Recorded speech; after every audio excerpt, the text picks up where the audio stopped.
le contexte devait être, l'augmentation devait être apportée par Marc. Donc du coup, voilà, je vais en faire un résumé en plus ou moins 10 mots. L'idée d'un gros projet dont on espère qu'il va démarrer prochainement, c'est de voir si c'est possible de récupérer l'énergie thermique des rivières pour alimenter des systèmes de chauffage sur le principe des pompes à chaleur. Et donc dans ce contexte-là, ça produirait des rejets d'eau froide, ce qui, alors à l'échelle de la rivière, pas forcément sur des états de température énormes, mais ce qui pourrait créer exactement ce qu'on a vu ce matin avec Steve, c'est-à-dire des refuges thermiques du fait de ces rejets d'eau froide. Et l'idée, ici, sur la partie végétation, c'est de voir si on peut construire des indicateurs fonctionnels qui permettent d'évaluer le gain de ces rejets d'eau froide. Alors, du coup, l'idée, quand on regarde la réponse de la végétation aquatique au changement de température, il y a un peu de littérature quand même, mais ce qu'on voit, c'est que les changements de température induisent des modifications d'à peu près toutes les propriétés et les processus, depuis des processus physiologiques jusqu'à l'échelle des communautés végétales. Alors sur les processus physiologiques, on voit des effets très forts sur la photosynthèse, la respiration, mais aussi le ratio photosynthèse-respiration qui va driver des changements de production primaire nette. On a des modifications de prélèvement de nutriments, de stoichiométrie ensuite dans les plantes, et évidemment des gros changements de métabolisme à la fois primaire et secondaire.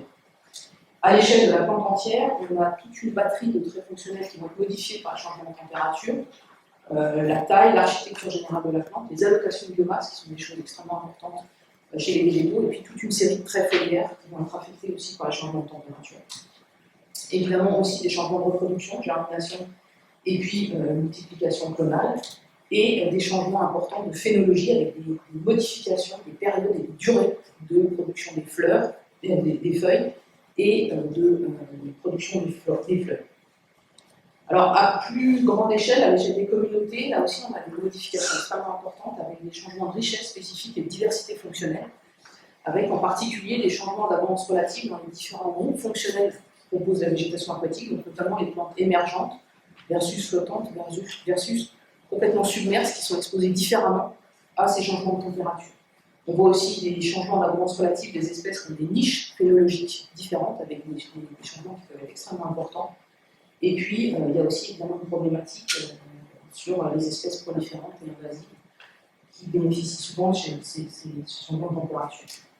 Enfin, à l'échelle des écosystèmes, là aussi, il y a des changements importants dans les équilibres entre les macrophytes d'une part, et d'autre part à la fois les microphytes, c'est-à-dire essentiellement phytoplancton, et le périphyton, qui est en compétition avec les macrophytes, et également une interaction entre le consommateur primaire, puisqu'on a des auteurs qui ont démontré des changements importants de palatabilité des plantes, ce qui va impacter la chaîne trophique. Alors dans tous ces exemples un peu à la Prévert, je n'ai pas mis de sens de variation. De manière générale, les 99% des études ont été faites sur la réponse à l'augmentation des températures qu'on voit dans un contexte de changement climatique. Je vous dis en introduction, nous c'est plutôt le contraire, qui va nous intéresser. Alors, qu'est-ce qu'on observe, qu'est-ce qu'on peut tirer comme conclusion, comme patron de ces changements à l'augmentation des températures en général?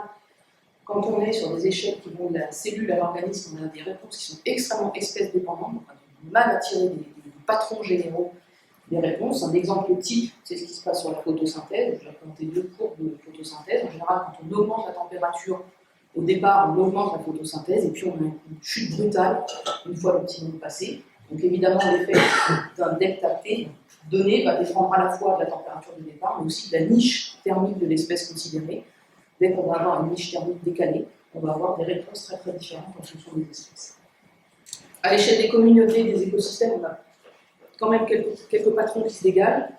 En général, l'abondance relative des espèces émergentes et flottantes devient plus importante au détriment des espèces submerses. Et on a aussi, de manière générale, une augmentation de l'abondance des espèces proliférantes ou invasives quand la température augmente. Pour les équilibres avec les microphytes et les périphytons, les deux vont dans le même sens. En général, ça défavorise les plantes aquatiques à la faveur plutôt du microphyte et du périphyte. Alors maintenant, qu'est-ce qu'on peut imaginer comme réponse à la baisse des températures? Évidemment, il y a plusieurs questions qui se posent. La première, c'est la réversibilité des réponses. Dans un certain nombre de cas, on a des réponses qui sont possiblement réversibles, notamment à l'échelle physiologique. À ce moment-là, on aurait une réponse qui est inverse à ce qu'on a quand on augmente la température. mais à plus large échelle, notamment pour communauté écosystème, va aussi se poser la question des équilibres, des points de basculement.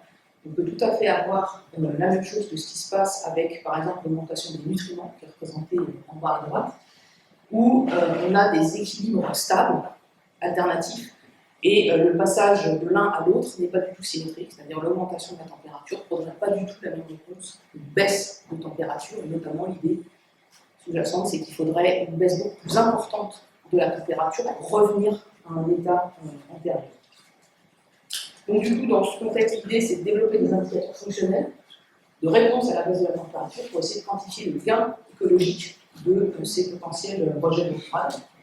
Donc pour ça, on va les construire à partir de la végétation aquatique. C'est des modèles intéressants pour ça. Ils sont fixés, donc ils vont intégrer dans le temps les changements de température. Ils répondent fortement aux conditions locales. Et puis c'est des indicateurs de manière générale à la fois de la réponse, des indicateurs de réponse à un changement et aussi d'effet sur l'écosystème. On a sélectionné un certain nombre de paramètres qu'on peut utiliser comme indicateurs à différents niveaux d'intégration, des paramètres physiologiques, notamment la photosynthèse et stress oxydant, des paramètres mesurés à l'échelle des individus, et puis également à l'échelle des communautés. Donc l'ensemble, l'idée c'est d'utiliser ces différents niveaux pour aborder différents aspects de cette réponse à la diminution de la température, notamment des aspects probablement extrêmement rapides qui se mettent en place dès le moindre petit changement de température qui sont liés aux paramètres physiologiques, et puis progressivement monter sur des changements de stratégie, de fonctionnement des herbiers et des changements de communauté et de propriété à l'échelle des écosystèmes. Je vais m'arrêter là.